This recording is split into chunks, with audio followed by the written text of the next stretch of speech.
I think I know what this throw represents. It represents a bird. The bird's eye is here. The bird's beak is here.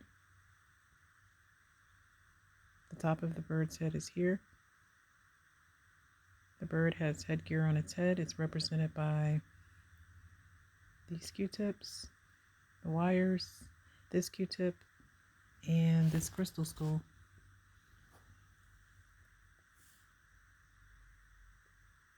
The bird's neck is here.